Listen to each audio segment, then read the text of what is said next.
we have now retired to my bathroom where I'm about to brush my teeth. Should have done the first time several hours ago, but I got caught in a snuggle puddle and decided to drown and only just got out. So what we're doing now, it's my other favorite new series, yay, that has a really simple name to remember. If I can just pull it up.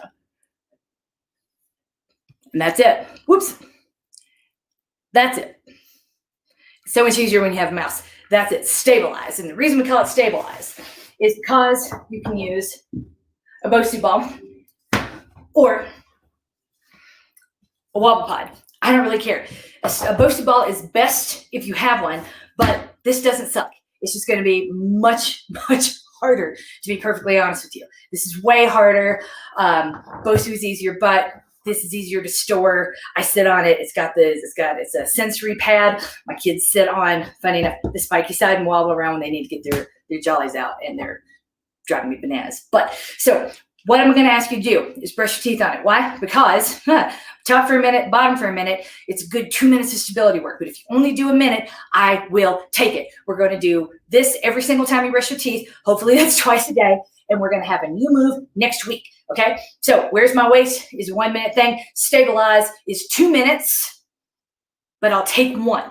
Okay. Not working minutes. Just attempt it the whole time. If it takes 3 minutes to brush your teeth and you do this for a minute, I don't care.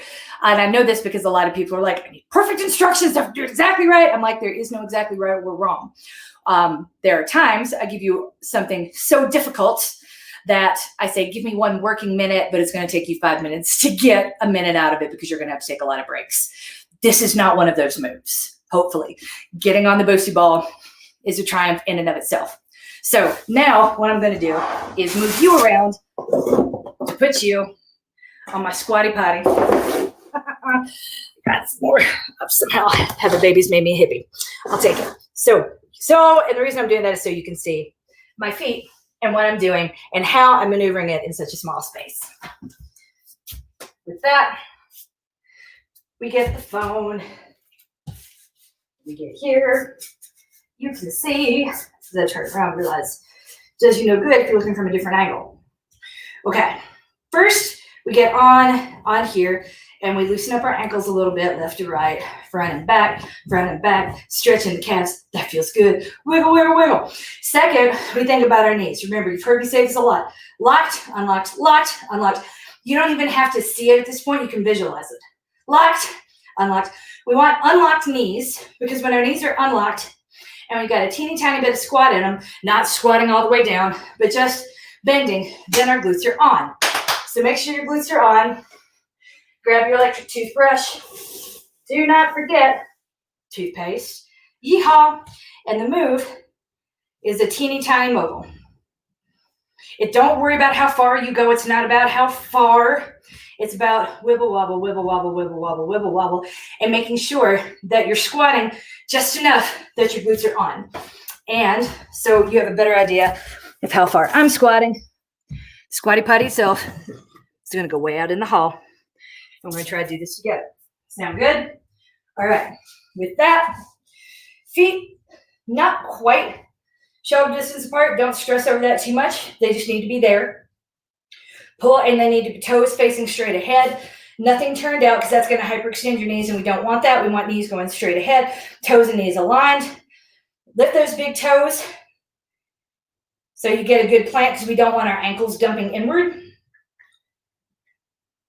Lots to think about, but there's the position. Ready? Start.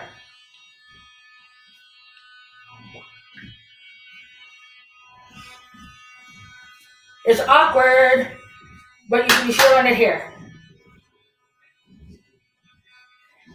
And feeling it here, if we did where's my waist, because this will automatically turn on.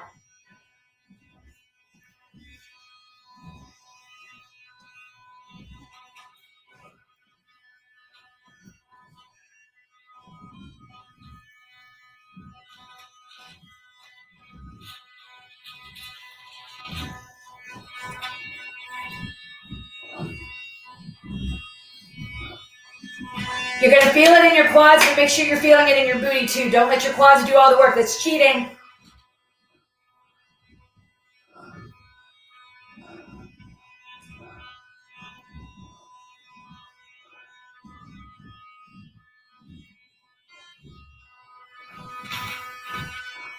Move to the top.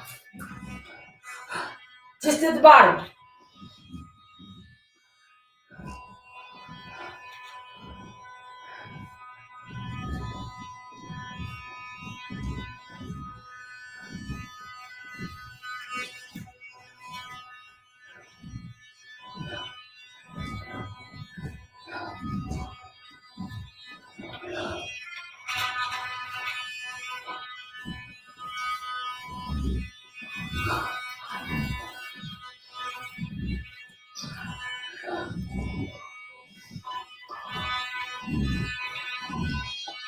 Twenty seconds.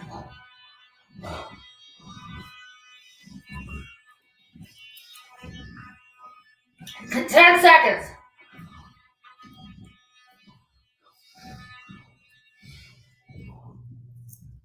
There we go. My toothbrush says I'm done. There we go. 2 minutes. Stop. Yay. So remember, hopefully you feel that. I definitely feel it in my quads because, let's face it, y'all, they've not got enough work lately. But I definitely feel it in my glutes too. If you don't feel it in your glutes at all, let me know. And we'll switch it out this week and come back to this in a couple weeks. But I really like this move. It's called Ski Moguls. You might have seen it in previous training plans of mine in the past because it is that good and that powerful. And we're bringing it back 2 times a day. Each time you brush your teeth, that will be a total of 4 minutes a day, 4 minutes of good stability work, of attempting to isolate your TVA, of attempting to balance on your booty, and attempting to keep your ankles from turning in. There you go. Because you're coached, you're loved, and you're winning at life because you managed to finish this before the first kid needed to go potty. Yay!